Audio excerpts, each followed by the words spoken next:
सोलापुरात 2 शाळकरी मुलींचा मृत्यू झालाय तर एकीची प्रकृती गंभीर आहे। दूषित पाण्यामुळे मुलींचा मृत्यू झाल्याचा नातेवाईक आणि स्थानिकांचा आरोप आहे। बाबू जगजीवन राम झोपडपट्टीतील ही धक्कादायक घटना आहे। भाजपा आमदार देवेंद्र कोठेंसमोर स्थानिकांनी संताप व्यक्त केला। अनेक दिवसांपासून दूषित पाणी पुरवठा होत असल्याचा स्थानिकांचा आरोप आहे।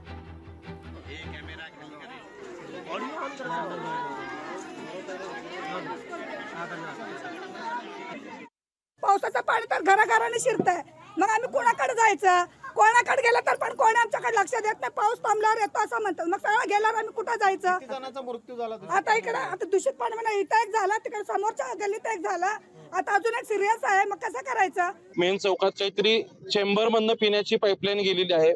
त्या चेंबर मध्ये ज्यावेळेस गाळ असतो त्यावेळेस त्यांना घाण पाणी येतं आणि ते चेंबर साफ केल्यानंतर इतर काळी त्यांना पाणी स्वच्छ येतं आणि आता मागच्या 8-10 दिवसात घाण पाणी आलेलं आहे आणि ते पाणी पिल्यामुळे झालं आहे असं त्या कुटुंबाचं मत आहे। परंतु आता जी मुलीला इकडं तिचं शव आणलेलं आहे तिचं पोस्टमॉर्टम झालेलं नाहीये, त्यामुळे आम्ही त्या कुटुंबाला विनंती केली की जर त्याचं पोस्टमॉर्टम झालं तर योग्य निदान आपल्याला कारण समजेल आणि त्या अनुषंगाने आपण इतरांचे प्राण वाचवण्यासाठी आपल्याला ती मदत होईल। महापालिका आयुक्त आणि महापालिका प्रशासनाला आम्ही तशा सूचना केल्यात की महापालिकेची पूर्ण मेडिकल टीम येऊन फक्त या कुटुंबासोबत नाही तर ह्या सगळ्या झोपडपट्टी भागातल्या सगळ्यांची तपासणी होईल। प्रथमदर्शनी तर एकाच कुटुंबामधल्या 2 व्यक्तींच्या किंवा एका 2 मुलींचं मृत्यू झाल्याचं दिसून येतं।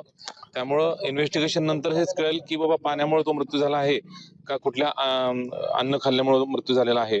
तर त्या बाबतीमध्ये आमच्या सगळ्या टीम येऊन या ठिकाणी इन्व्हेस्टिगेट करतील। तत्पूर्वी आम्ही आमच्या डिपार्टमेंट सर्व आरोग्य डिपार्टमेंट असेल, पाणी पुरवठा डिपार्टमेंट असेल आणि ड्रेनेज डिपार्टमेंट असेल या सर्वांना या ठिकाणी येऊन पाहणी करून जर चेंबरमधून हे कॉन्टॅमिनेशन होत असेल तर ते तत्काळ दूर करण्यासाठी तशा सूचना दिलेल्या आहेत। पाईपलाईन दुरुस्ती झाली नाही आहे, त्या ठिकाणी चेंबर्स दुरुस्ती झाले नाहीत, नागरिकांकडून पैसे घेतले जात आहेत। या गोष्टीचा मी निषेध करते। मला कोणत्याही प्रकारचं राजकारण करायचं नाही आहे, पण ही परिस्थिती आहे। अजून एक मुलगी सिव्हिलमध्ये त्या ठिकाणी मरण पावली आहे, अजून एक मुलगी त्या ठिकाणी सिरियस आहे। असं जर होत असेल तर आम्ही गप्पा बसणार नाही आणि या मुलींचा सामान्य नागरिकांचा बळी पडत असेल तर सरकारचे डोळे उघडायला पाहिजेत। त्यांना नुकसान भरपाई तर मिळालीच पाहिजे, पण गेलेल्या मुलीचा जो उणीव आहे ती कोण भरून काढणार? आणि ताबडतोब या ठिकाणी लक्ष काढून सगळं पूर्ण सोलापूरचा पाणी पुरवठा साफ झाला पाहिजे। लोकशाही मराठी ऐका, पहा, जागरूक रहा।